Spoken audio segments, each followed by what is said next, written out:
Good morning বন্ধুরা, কেমন আছো? আশা করি ভালো আছো। আমরাও খুব ভালো আছি। আমার চুলের অবস্থা দেখো।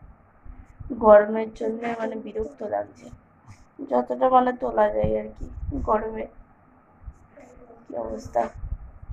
স্নান করতে যাবো, রান্না হলো, রান্না টান্না করে এখনো প্রেসারে সিটি পরে হয়নি, ভাত বসিয়েছি। ভাতটা হতে একটু টাইম লাগে। মেয়েকে পড়াচ্ছিলাম, স্কুলের ছুটির কতগুলো কাজ বাকি ছিল, সেগুলো করাচ্ছি বসে বসে। দিয়ে চান করতে যাব, এখনো চান করা হয়নি। আর রান্না হয়ে গেছে, আলু পোস্ত আর ডাল। একটু পরে দেখাচ্ছি। ওকে করিয়ে দিই। নে নে নে নে, কর কর কর। 70 পর্যন্ত বলিনি তো, আমি তো 40 পর্যন্ত বলেছি।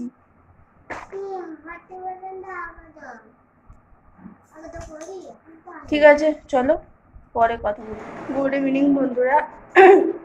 সে সকালে কথা বলেছেন, তারপর থেকে আর কথা বলাই হয়নি। সকালবেলা বলেছিলাম যে রান্নাবান্না শেয়ার করব, কিন্তু রান্নাবান্না শেয়ার করতেও ভুলে গেছি। আর গরমে যেন কিছু মনে হচ্ছে ভালো লাগছে না একদম কিছু। আমি বিকেলবেলা দুপুরবেলা একটুখানি শুয়েও ছিলাম, একটুখানি ঘুম কি আর ধরে গরমে। অতিরিক্ত গরম তো, গরমে কিছু ভালো লাগছে না। একটু হাত পাগুলো জ্বর নিলাম, দেখা যাচ্ছে না। তার জামা কাপড়গুলো সব গোছ করে রাখলাম, জামা কাপড়গুলো গোছ করলাম, তারপরে জল ভরলাম, ঠান্ডা জল ভরলাম, ছাদ থেকে জামা কাপড় নিয়ে এসে সব গোছ করা হলো। বিছানা বাগালাম, একটুখানি আমার মেয়ে খেলছিল বিছানাটা, একবারে যা অবস্থা হয়েছিল দেখার মতো। সেই সব গুছিয়ে হাত পা ধুয়ে আসলাম, ধুয়ে এই তোমাদের সাথে একটুখানি কথা বলছি। আর আমি এদিকে বলেছিল ঠান্ডা রাত্রিবেলা জল ঢালা ভাত খাবো, আর আমি সকালবেলা দুপুরবেলা ভাতের চার নিতে গিয়ে ভুলে গেছি যে রাতে চার নিতে হবে, নেওয়া হয়নি। ওই জন্য এখন ভাত বসিয়ে দিয়েছি। ভাতটা একটু ঠান্ডা করে জল ঢেলে দেবো, তাহলে হয়ে যাবে, অসুবিধা কিছুই নেই। ভালো করে ঠান্ডা করে জল ঢেলে দিলেও হয়ে যাবে। জল ঢালা ভাত খেলেই হচ্ছে। মেয়ে বললো যে জল ঢালা ভাত খাবো, আলু ভাতে আর ডিম ভাজা খাবো।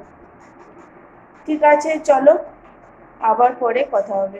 এখানে একটু মুড়ি মাখালাম, খাবো, একটু মুড়ি খাবো। খিদে পেয়ে গেছে, অনেকক্ষণ খেয়েছি, খিদে পেয়ে গেছে।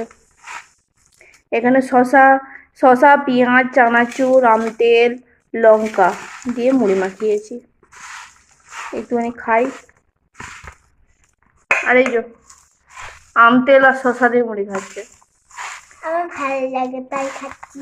না চানাচুর খায়, না লঙ্কা খায়, না পেঁয়াজ খাবে। আমি এগুলো খাই না। ঠিক আছে, চলো। হ্যাঁ, রাত্রে ভাত আলু ভাতে রেডি, আর শুধু ডিম ভাজবো, আলু ভাতে মাখবো, ব্যাস এই হচ্ছে আমাদের রাতের খাবার। চলে এলাম পরের দিন সকালে কথা বলতে। সকালবেলা একটুখানি মেয়েকে একটু ডিম টোস্ট করে দিলাম, পাউরুটি ছিল, ডিম টোস্ট করে দিলাম। আর আমার হাজব্যান্ডও খেয়ে গেল ডিম টোস্ট, বললো পাউরুটি আছে করে দাও, করে দিলাম, খেয়ে গেল। আর আমি খাবো পান্তা ভাত, ডিম টোস্ট খাইনি। ডিম টোস্ট খাবো না, আমি পান্তা ভাত কাল থেকেই রাত থেকেই আমি ভাত করে রেখেছিলাম যে আজকে আমি পান্তা ভাত খাবো। তাই জন্য জোগাড় করিনি এখনো। পান্তা ভাতে আলু ভাতে মাখবো, আলু ভাতে দেওয়া আছে, আর একটা মাছ ভেজে নেবো। নাও ভাজতে পারি, আলু ভাতে দিয়েও খেয়ে নিতে পারি, দেখি কি হয়। আর এদিকে আমি রান্না বসিয়ে দিয়েছি, রান্না হবে, পটল ভাজা হবে, ফুপা ভাজা হবে, আর মাছের ঝাল হবে, আর আরেকটা কি একটা হবে, হ্যাঁ ঢেঁড়স দিয়ে আলু দিয়ে একটু তরকারি হবে, ব্যাস এইটুকুই। ঠিক আছে, চলো আবার পরে একটু পরে কথা বলবো। রান্না টান্না করে পান্তা ভাত খেয়ে তারপরে বসে আছি এখানে সোফাতে বসে। হঠাৎ মনে পড়ে গেল একটুখানি ভিডিও করি। ভিডিও তো করাই হচ্ছে না আমার, একদম ভিডিও করা হচ্ছে না। মানে যখন যেটুকু সময় পাচ্ছিস ততটুকুই করা হচ্ছে, তারপরে আর করাই হচ্ছে না। রান্না বান্না কমপ্লিট, খেলাম, একটু আগে খেলাম, মানে 11টার সময় খেলাম, খেয়ে দিয়ে আর বসে আছি। মেয়েকে বললাম চান কর, তারপরে আমি সানায় ঢুকবো। ভাতের এখনো ফ্যান গালা হয়নি, ভাতটা ফ্যানটা গালবো। ঠিক আছে, চলো আজকের মতো ভিডিওটা এখানে শেষ করছি। আশা করি ভালো লাগলো। আজকের মতো টাটা। ভালো থাকবেন, সুস্থ থাকবেন, সাবধানে থাকবেন। দেখা হচ্ছে পরের ভিডিওতে। টাটা।